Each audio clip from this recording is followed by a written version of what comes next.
this, all right? You're on a plane coming in for a landing in Johannesburg. Lights flicker, the cabin crew goes quiet, and something just feels DOS. Turns out it's not turbulence, it's an emergency. And not just any emergency. We're talking the kind that triggers a Phase 3 disaster management response at OR Tambo International Airport, JIA. Oh, yeah, that's serious business. You know it. Yeah. Listeners wanted to know how JIA handles these intense situations, so we dug into the ACSA Phase 3 disaster management procedure itself. ACSA being the airports company, South Africa, right? Exactly. They're responsible for 9 major airports there, Yeah. including JIA. And what's fascinating about this document is it's not just about putting out fires, metaphorically and literally. It's about coordinating this intricate dance of responders, both at the airport and outside. Yeah, it's like a symphony of coordination if you think about it. We tend to picture, the airport fire department as the first line, which they are, but JIA's plan, way bigger. Oh, absolutely. We're talking South African police service, securing the scene, specialized medical teams, some right there at the airport, others coming in from the surrounding areas. Even the military's on standby. Now, someone's out there thinking, hold on, the military, for a plane issue. Right. But it's not always about, combat scenarios. Think hazardous materials if an aircraft is damaged. That needs a whole other set of skills the South African National Defense Force trains for. And it's not just who shows up, but how they work together. Imagine the chaos if an ambulance arrives before the area is secured, or if medical teams are using different radio frequencies. This document, it makes sure everyone is literally on the same page. And speaking of being on the same page, this is where the communication protocols in this document really stand out. Yeah.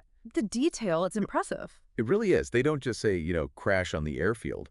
It's specific phrases for every possible scenario, every step of the response. Absolutely. It's like they took years of real world experience and turned it into this hyper-specific language designed to cut through the tension, make sure every second counts. Like when that crash alarm goes off, and the document even lays out exactly how that happens, by the way, the first thing air traffic control says isn't some panicked message, it's standby runway, followed by the exact runway. Wow. No room for error, no wasted time. And it's everyone, right? Right. Not just air traffic control.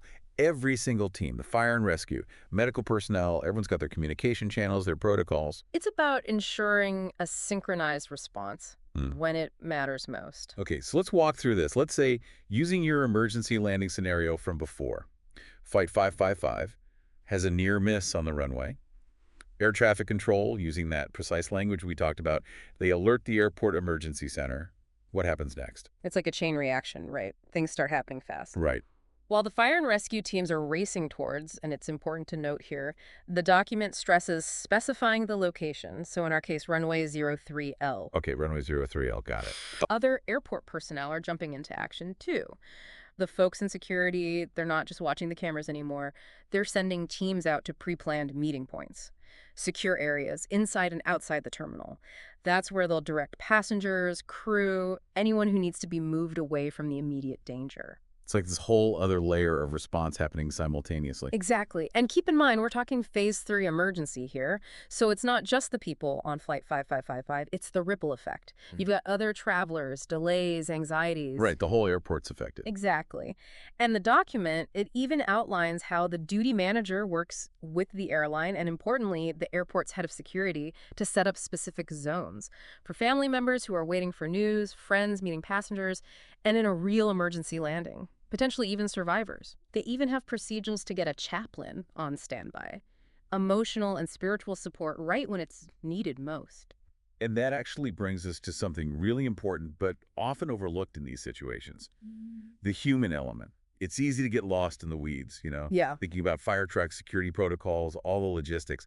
But this document, it doesn't shy away from the human cost, not just for passengers, but for the airport staff too. Absolutely. And it's something we're seeing more and more in emergency response planning, the understanding that it takes a toll. Right. And this document, it really highlights that. There's a huge emphasis on post-traumatic stress counseling. Oh, for sure. It's not even a question, actually. The document's clear. Any JIA staff involved in a Phase 3, they have to report to the airport clinic. Mandatory checkup. And not just like the first responders on the scene. Nope. Everyone.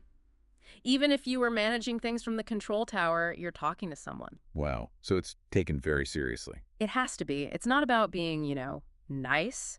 It's understanding that even the most seasoned professional, they're affected by this stuff. Ignoring Yeah. that has consequences down the line. It makes you realize how intense these situations are. Exactly. Something else that struck me, this Phase 3 emergency at JIA, it doesn't just stop at the airport fence, does it? No way, it ripples outwards. The document's clear about that. They work directly with outside agencies, mainly the Ekurhuleni Metropolitan Emergency Center.